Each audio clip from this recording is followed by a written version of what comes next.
everyone, welcome back to my YouTube channel again. So guys, if you're watching this, please don't forget po to like and subscribe to my YouTube channel.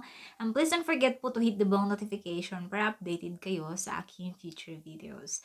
So guys, yung pag-uusapan po natin ngayon is tungkol po sa mga passport holder na nawala yung kanilang passport tapos gusto po nilang mag-renew as loss of passport. Subalit hindi po nila alam yung passport number nila. Ano po yung dapat nilang gawin? So, magbibigay lang po ako ng advice.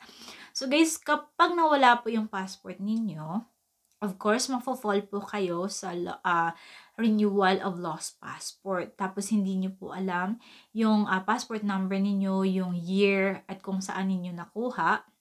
I think naman kung saan ninyo nakuha, matatandaan naman ninyo kasi pumunta naman kayo during that time. Even though it's 2000, 1990s, or whatever.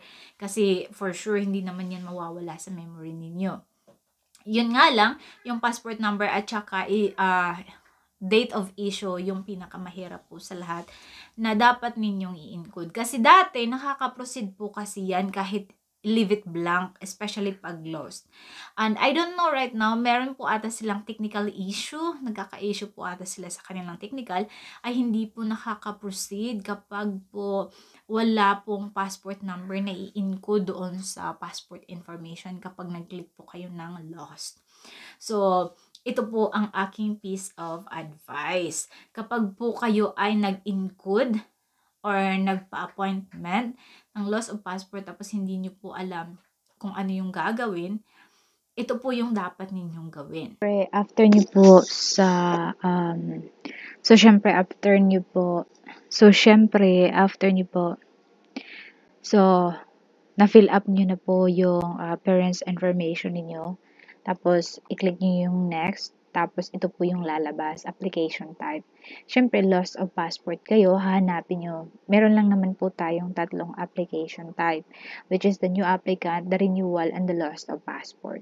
So, syempre, yung passport ninyo ay nawala, or yes, nawala, hindi nyo na alam kung saan na yung passport niyo, i-click niyo yung lost.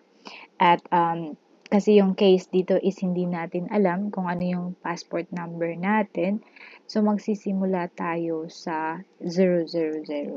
So much better na i-type na lang natin 000 kasi hindi nga natin alam, and mas safe po kung ganito yung gagawin natin.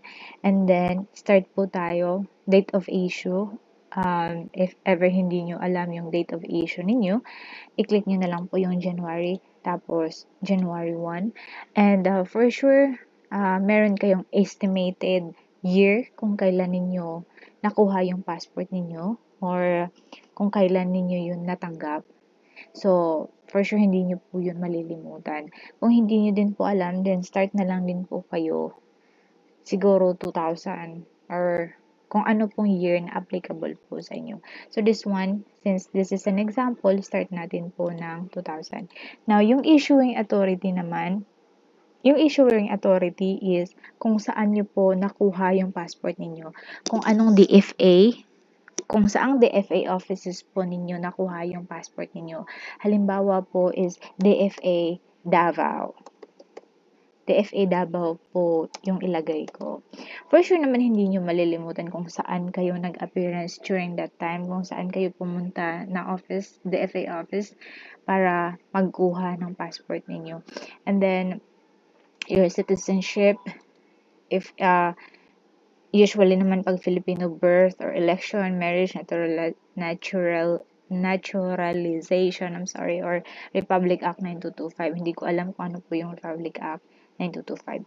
Then, click nyo po yung birth. And then, foreign passport holder, say no po if not, yes po if yes. And then, your emergency contact person and the contact number. So, ayun lang po kadali sa mga loss of passport po na hindi alam ang kanilang passport number, kasi hindi po ito ma-proceed kung hindi po ma-fill up ang mga information na ito. So, I hope makatulong po ito sa inyo, and I hope hindi po kayo mag-new applicant kasi mas mahirap po kapag kayo po ay mag-new applicant kasi may tendency na masususpended or mapinding po kayo. Mas mahirap po pag masuspended or mapinding po ang application ninyo. So, ganun lang po kasimple guys. Kasi actually naman po, start po talaga kayo sa 000, tapos January, and then kung saang issuing authority po.